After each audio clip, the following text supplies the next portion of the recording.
जी अस्सलाम वालेकुम, मैं हूं मेहमान इमरान मलिक और आप देख रहे हैं 65 न्यूज पॉइंट। आज हमारे साथ मौजूद है सीडीए एम्प्लॉयज यूनियन के जनरल सेक्रेटरी के उम्मीदवार जनाब इज्जत कमाल पाशा साहब। अच्छा सर, आपने एक इलेक्शन लड़ा जो कि सीडीए एम्प्लॉयज यूनियन की तरफ से जनरल सेक्रेटरी का। जीत हार तो इलेक्शन का हिस्सा है, लेकिन आपको शिकस्त हुई, उसकी कौन सी वजूहत थी?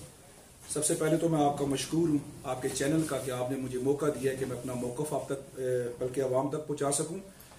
हार जीत मिन जाने बराबर है, वतुज़्ज़ु मंतशा वतुज़्ज़िल्लु मंतशा। मेरे हारने की जो सबसे बड़ी वजह थी वो, जैसा आप जानते हैं कि मैं मजदूर की आवाज़ था, और जो शख्स मजदूर की आवाज़ है, जो मेरिट की बात करेगा, उसको इस माहौल में ना आगे आने दिया जाता है। क्योंकि सीडीए के अंदर एक मुनज़्ज़म गैंग है, एक ऐसा जेब कुतरों का टोला है, एक ऐसा करप्ट माफिया है जो नहीं चाहता कि माली, बेलदार, खाकरोब, नायब कासिद, सिक्योरिटी गार्ड, मेसन, प्लम्बर, ये वो तबका है जो किसी न किसी हवाले से तालीम हासिल नहीं कर सकता। जिसके घर में आलू प्याज टमाटर का मसला, उसको घर गाड़ी का मसला नहीं। तो मैंने उसकी आवाज़ बनने की कोशिश की। मैंने उन करप्ट अफसरान से हाथ नहीं मिलाया, मैंने उस करप्ट लैंड माफिया से, कब्जा माफिया से हाथ नहीं मिलाया। तो ज़ाहिर है इसकी फिर आपको कीमत तो देनी पड़ती है। और मैं एक बारी नहीं, मैं 1000 बार ऐसी हार कबूल करने को तैयार हूं जिसमें आपको एक गरीब की दुआ मिले और गरीब का मैंडेट मिले।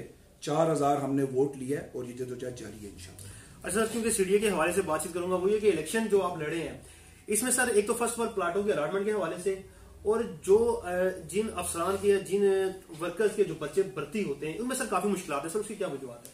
सीडीए की बदनसीबी ये है कि चौधरी यासीन साहब की सूरत में एक करप्ट माफिया जो हैंड्स इन ग्लव्स इंतजामिया की गोद में बैठ के, जब वो जीता तो इंतजामिया को पता लग गया कि यार एक अंगूठा छाप इंसान हम ले आए हैं जिसको ना सीडीए के कानून का पता है, ना रूल्स ऑफ बिजनेस का पता है, ना 92 रेगुलेशन का पता है, ना सर्विस स्ट्रक्चर का पता है।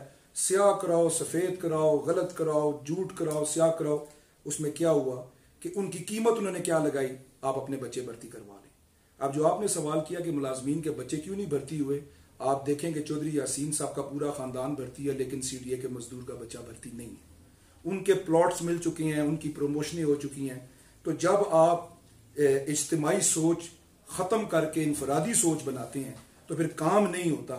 सिर्फ और सिर्फ कब्जा माफिया और चंद लोग जो होते हैं वो उसमें पनप रहे होते हैं। ये सबसे बड़ी वजह लीडरशिप का फुकदान है हमारे इदारे में। सर थोड़ा सा आपके वाले से वो ये पूछूंगा कि क्योंकि सीडीए की सियासत में आप आ चुके हैं, सियासी बैकग्राउंड क्या है आपका? आपके वालिद साहब जो है फरद कमाल पाशा साहब, उनके हवाले से बातचीत करूंगा, थोड़ा बताना पसंद करेंगे?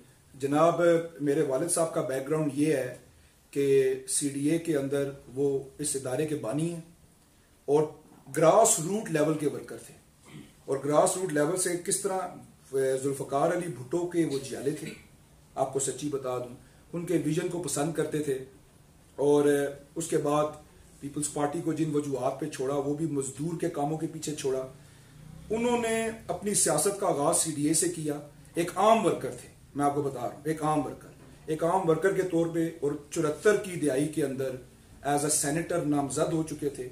उसकी अलग वजूहात है कि उनको टिकट ना दिया गया या उनके टांगे खींची गई। लेकिन मैं ये समझता हूं कि जिस तरह जुल्फकार अली भुट्टो साहब पाकिस्तान के लोगों के लीडर थे, इस तरह अगर इस्लामाबाद में या मजदूरों में देखा जाए तो मजदूरों का भुट्टो मेरा वालिद था।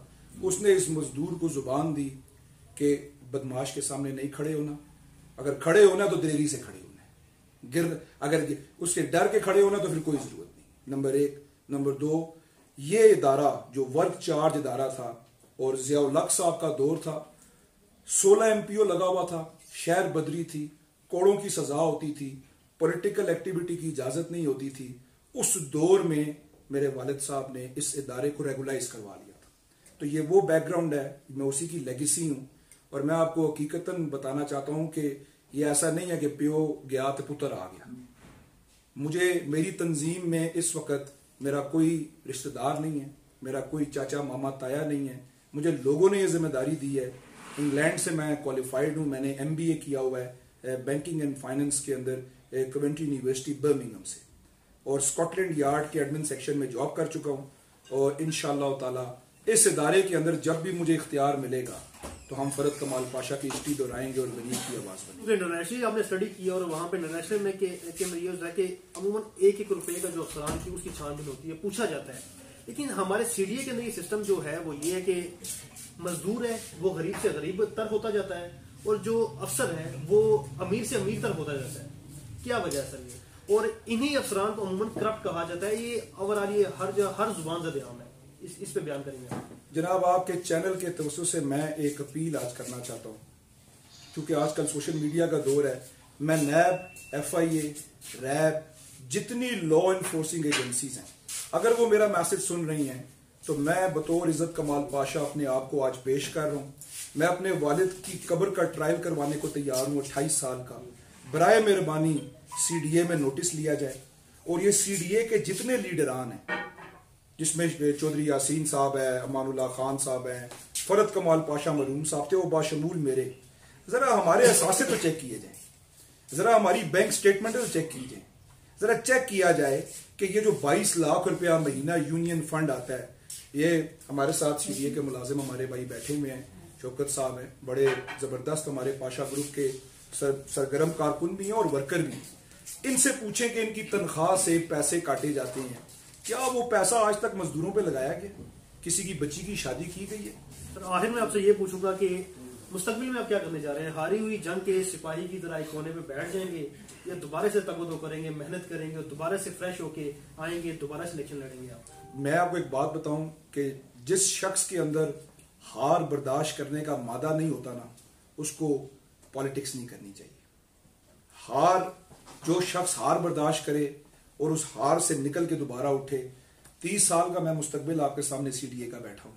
इंशाल्लाह 2024 में जब हमारा अगला रेफरेंडम आएगा तो आप देखिएगा कि हमारे मद्दे मुकाबल लोग कैंडिडेट ढूंढ रहे होंगे और एक ही आवाज होगी इज़्ज़त कमाल पाशा की। तो इंशाल्लाह ताला हमारी मकसद क्या है? अपोजिशन में बैठ के गलत कामों की निशानदेही करना। मैंने चौधरी मोहम्मद यासीन को यह चैलेंज किया हुआ है कि अब तक जो तुमने वक्त गुजारा वो तुमने ऐसे लोगों के मद्दे मुकाबल गुजारा जो तुम्हारी साथ मिल के CDA में करप्शन करते थे।